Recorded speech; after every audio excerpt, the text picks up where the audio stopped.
Hi guys, today we'll talk about how to fix or how to solve the problem of Vsco app. We click on settings. Here you can click on apps, default apps, app settings. On above you can search about Vsco app. Then you can click on first stop and you can click OK. After that you'll enter to the window of storage. Here you can click on clear cache.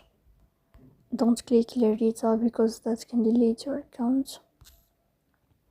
In the end you can turn off your phone and you can wait a moment to turn on your phone again.